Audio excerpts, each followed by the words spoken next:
Greetings again, YouTube. Been doing a little more work, got some more parts in. As you can see, the living room is quite a mess. I've got the steering mount set up. The uprights are connected and in place.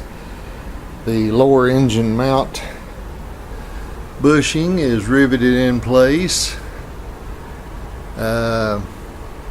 My machinist is down for the rest of the year due to having to have eye surgery, so I didn't get my pieces that I need made, so I'm still working on that.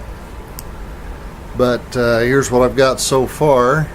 Now these are permanently in place, and come up to use a different type of attachment than I had been using. Decided to try some nut certs since I'm running out of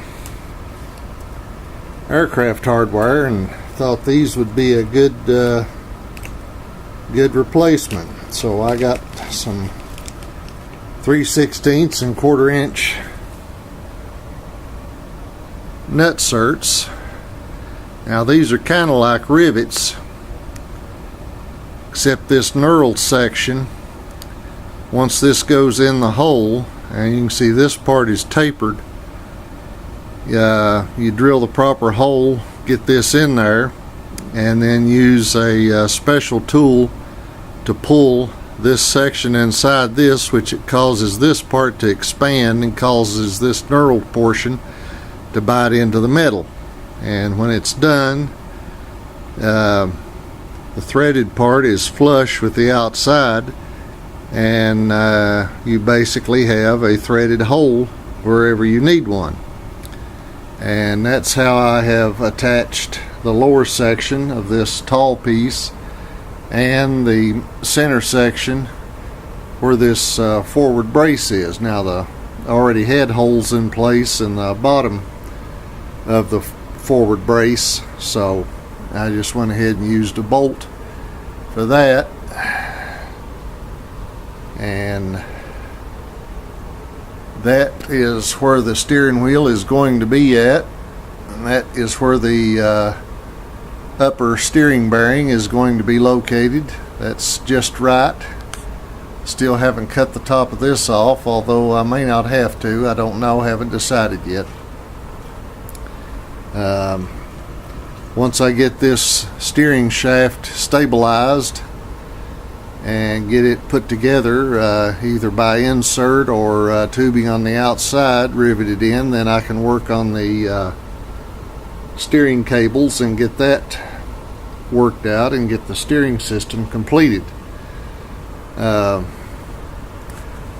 up with some extra funding, so I've got the 30-pound propane tank is ordered. The bracket for the starting fuel tank and its valve is on the way, and along with a lot of other parts. So once I get those in, then I can get those attached to the airframe, and working on building or buying a tent type shelter for use outside, so that I can take this thing outside and go ahead and make installations permanent, put the engine on it, tube everything up, and be done with it, instead of having to take things back apart, so that I can possibly get this thing out the front door. Of course, that steering assembly can be unbolted and removed if I have to, as well as the seat, front axle of course. But that's where we're at so far, and just wanted to give you all an update. I'm getting ready to mark the holes out to drill for the upper steering bearing, get that attached. I don't know if I'll get that tonight or not. I'm getting kind of tired. But it's still coming along. Still coming along. As long as I've got parts and something to work with, I got stuff to do. So that's it for this installment. Thanks for watching. Like, comment, subscribe, whatever you want to do, and appreciate you taking the time to check out my videos. Talk to you later.